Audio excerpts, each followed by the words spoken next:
사도행전 1장 6절에서 8절 말씀 제가 읽어드리겠습니다. 그들이 모였을 때 예수께 여쭈어 이르되 주께서 이스라엘 나라를 회복하심이 이때이니까 하니 이르시되 때와 시기는 아버지께서 자기의 권한에 두셨으니 너희가 알 바 아니요 오직 성령이 너희에게 임하시면 너희가 권능을 받고 예루살렘과 온 유대와 사마리아와 땅끝까지 이르러 내 증인이 되리라 하시니라. 아멘. 사도행전의 말씀을 좀 묵상을 좀 하려고 합니다. 성경을 보면 구약과 신약이 있는데 구약은 굉장히 두꺼워요. 양도 많고. 신약은 짧습니다. 두껍고 짧은 것만큼 구약의 역사는 좀 길지만 신약의 역사는 짧습니다. 그런데 신약의 짧은 역사를요, 특별히 교회의 역사를 사도행전이 기록을 하고 있습니다. 그래서 사도행전을 좀 같이 쭉 읽고 묵상해 가면서 교회의 역사를 좀 살펴보려고 합니다. 하나님께서 교회를 어떻게 세우셨고 교회를 통해서 어떤 일을 하셨는지 말씀을 좀 같이 묵상하면서 또 하나님의 은혜를 나누려고 합니다. 어찌 보면 오늘 말씀은요, 교회가 태동하기 직전 예수님께서 제자들에게 하신 마지막 명령이기도 하고요, 우리에게 주신 예수님의 지상 명령입니다. 예수님이 부활하시고 나서 한 40여일 동안 제자들과 함께 생활을 하십니다. 예수님이 함께 생활을 하시면서 제자들에게 하나님 나라의 말씀을 다시 가르치시고 또 너희들이 어떻게 살아야 할지를 말씀하신 이후에 이제 하늘에 오르시기 시작합니다. 하늘에 오르시면서 예수님이 제자들에게 마지막으로 명령을 하세요. 너희가 내가 약속한 성령을 받아라. 그리고 성령의 권능을 받아서 예루살렘과 온 유대와 사마리아와 땅끝까지 이르러 내 증인이 되리라 라고 명령을 하셨습니다. 실제로 교회는요, 그 예수님의 마지막 명령에 따라서 점차로 발전 혹은 왕성해지기 시작합니다. 예루살렘의 교회가 세워지기 시작했고요, 예루살렘의 주변의 유대, 사마리아와 땅끝이라고 하면 당시에 로마 제국, 당시 이스라엘과 고대 근동 아시아를 지배하고 있었던 로마 지역에 교회가 세워지는 역사가 사도행전에 기록되어 있습니다. 예수님께서 제자들에게 하신 아주 특별한 명령은 그거였어요. 너희가 예루살렘을 떠나지 말아라. 당시 예루살렘은 예수님을 믿는 사람들을 매우 핍박했어요. 박해했어요. 매우 못살게 굴었어요. 그 이유는 무엇이냐면 새로운 종교, 또 예수님 때문에 그들이 새롭게 변화될 것에 대해서 로마 제국이, 유다 사람들이 싫어했어요. 그래서 핍박하고 박해하고 있었지만 예수님이 명령합니다. 예루살렘을 떠나지 말아라 라고 명령하세요. 그 이유는 무엇이냐면 내가 너희에게 약속한 성령을 받아야 너희들이 그 성령으로 인하여서 교회가 세워질 것이고 교회를 통하여서 하나님 나라가, 하나님의 일이 이 땅 위에 이루어질 것을 예수님이 아셨기 때문입니다. 그런데 사람들은 여전히 궁금해했어요. 지난주에 잠깐 말씀을 드렸는데 이스라엘 사람들은요, 예수님을 통해서 다윗의 이스라엘이 회복되어지고 강건해지는 이스라엘을 기대했습니다. 예수님은요, 죽음의 두려움도 극복하신 분이에요. 부활하신 분이에요. 와, 이제 킹 짱이야. 도저히 예수님을 막을 수 있는 사람이 없는 것 같아. 다시 무리들은요, 예수님께 물어요. 예수님이 말씀하신 하나님 나라, 이스라엘이 언제 회복되어지고 언제 세워질 것입니까? 라고 물어요. 예수님은 말씀하십니다. 그 하나님 나라가 회복되어지고 이 땅이 세워질 그 때와 시기는 내게 속한 것이 아니라 하나님 아버지께 속한 것이다. 하지만 분명히 약속하는 것은 너희가 모여 예루살렘 떠나지 않고 기도할 때 성령님이 오실 것이고 그 성령님을 통하여서 권능을 받고 너희들이 내 증인이 되었을 거라고 말씀을 하시는 것입니다. 예수님은 우리의 죄를 대속하시기 위해 이 땅에 오셨어요. 십자가에 죽으시고 부활하신 것은 우리의 죄값을 치르기 위함입니다.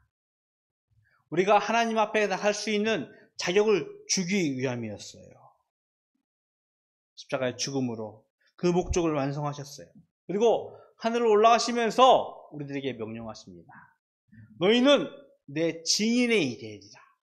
증인의 삶을 명령하셨습니다. 증인이 뭐예요? 증인.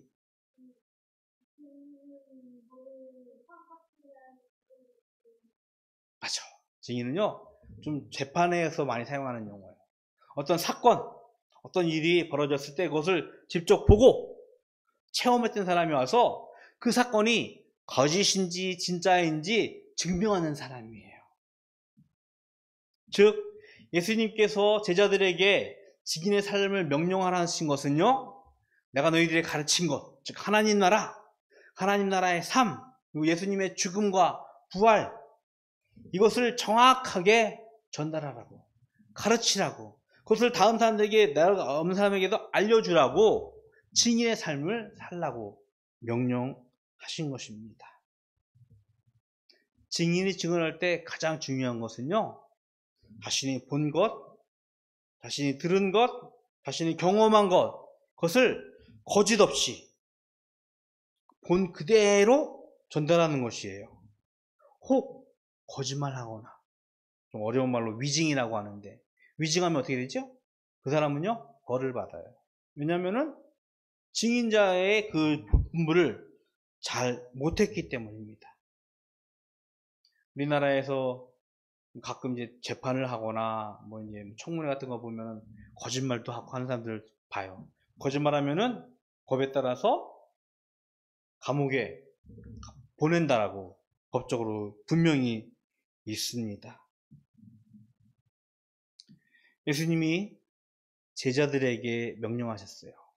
그리고 많은 사람들에게 명령을 했어요.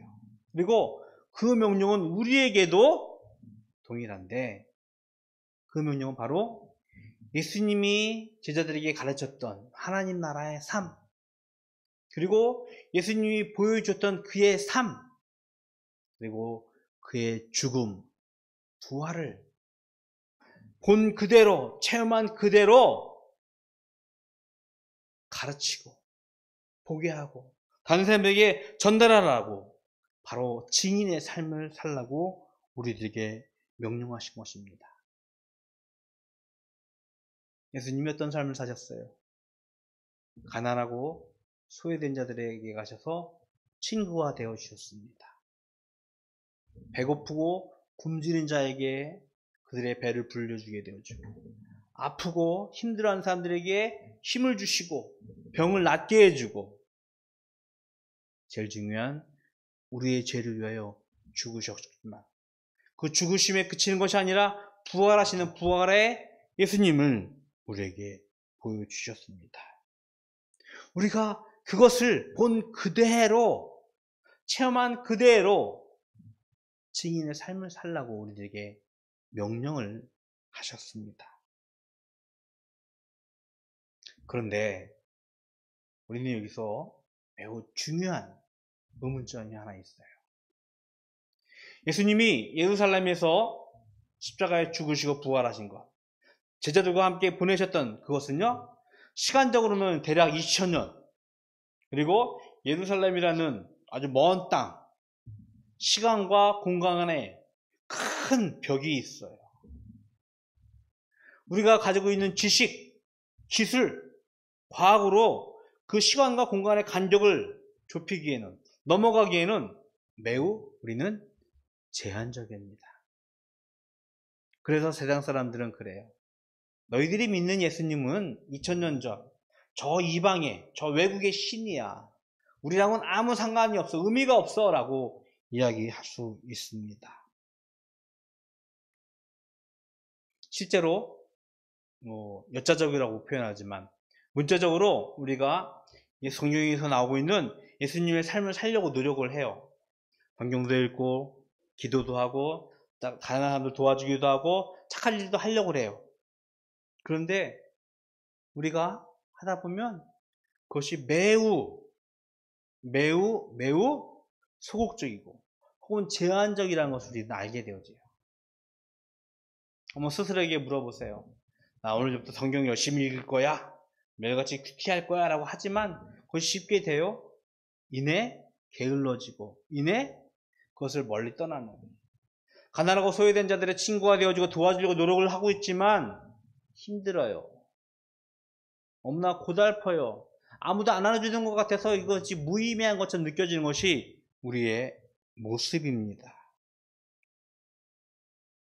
그래서 예수님이 우리에게 말씀하신 것은요, 제자들에게 말씀하신 것은 너희가 예루살렘을 떠나지 말고 내가 너희에게 약속한 성령을 받으라고, 너희에게 오실 성령을 받으라고 우리에게 명령하신 것입니다.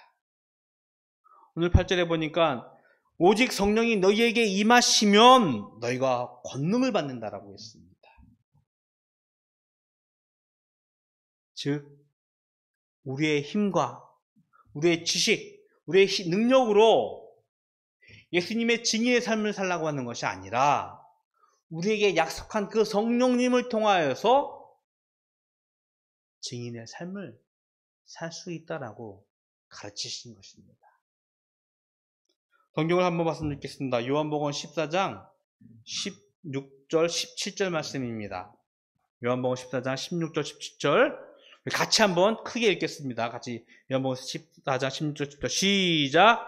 내가 아버지께 구하겠으니 그가 또 다른 보혜사를 너희에게 주사 영원토록 너희와 함께 있게 하시리니 그는 진리의 영이라 세상은 능히 그를 받지 못하나니 이는 그를 보지도 못하고 알지도 못함이라.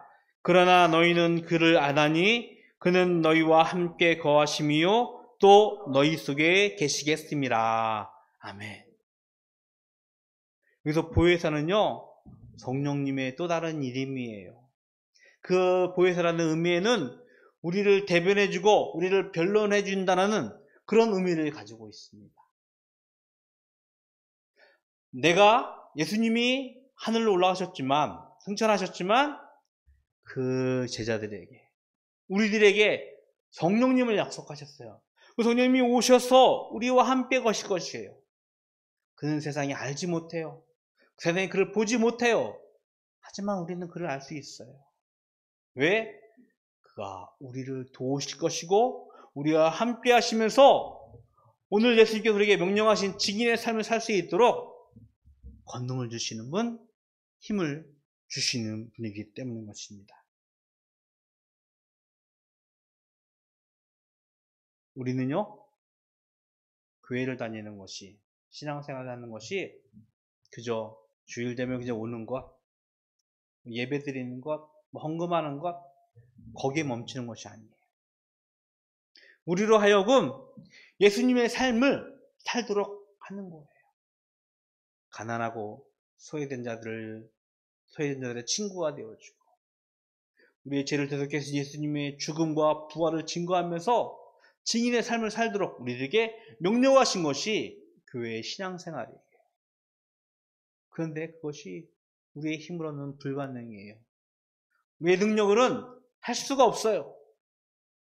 가능한 것은 바로 예수님께서 약속하신, 아니 하나님께서 미리 계획하신 보혜사 성령님을 통하여서 그의 권능으로 인하여서 우리가 증인의 삶을 살 수 있는 것입니다. 실제로 사도행전 이제 다음번쯤에 묵상하다 보면 성령님이 임하십니다. 이 예루살렘에서 기도하고 있던 우리들에게 성령님이 임하시게 되어지고 그들로 하여금 이 증인의 삶을 이제는 적극적으로 살게 하게 되어집니다.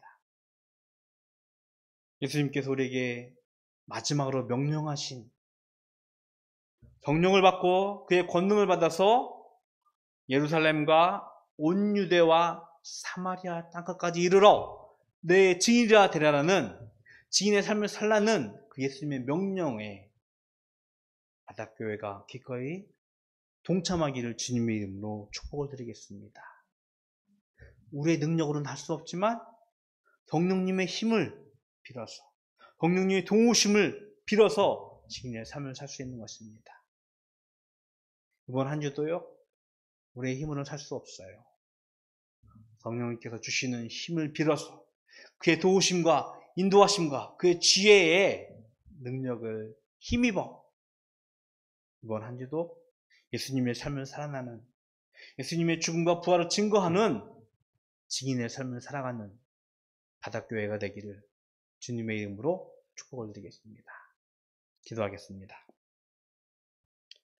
참 좋으신 하나님, 감사합니다. 예수님께서 우리에게 약속하신 그 성령 때문에 우리가 이제는 증인의 삶을 살 수 있습니다. 하나님, 가난하고 소외된 자들의 친구가 되게 하시고 힘들고 고통받는 자들에게 가서 위로가 되게 하셔서 하나님 나라의 소망을 품게 살게 하셨듯이 우리가 이 증언자의 삶을 살아가는 가운데 우리 가운데 하나님 나라가 임하게 하여 주시옵시고 그것을 통하여 하나님의 영광된 삶을 살아가는 저희들 될 수 있도록 주님 축복하여 주시옵소서. 여기가 많이 힘듭니다. 하나님께서 이 어려운 가정 가운데서도 하나님의 도우심과 인도하심을 우리 가운데 날마다 임하게 하시옵시고 그로 인하여 승리자의 삶을 살아가는 저희들 될 수 있도록 주님 축복하여 주시옵소서. 하나님께 구별하여 예물 드립니다.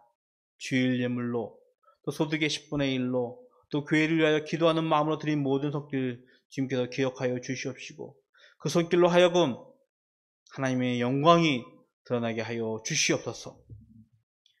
지금은 우리 주 예수 그리스도의 은혜와 하나님 아버지의 그 크신 사랑하심과 성령님의 교통하심이 성령의 능력을 받아 이 땅 위에서 증인의 삶을 살아가기로 소원하는 모든 성도들 머리 위에 영원토록 함께 있을지어다. 아멘.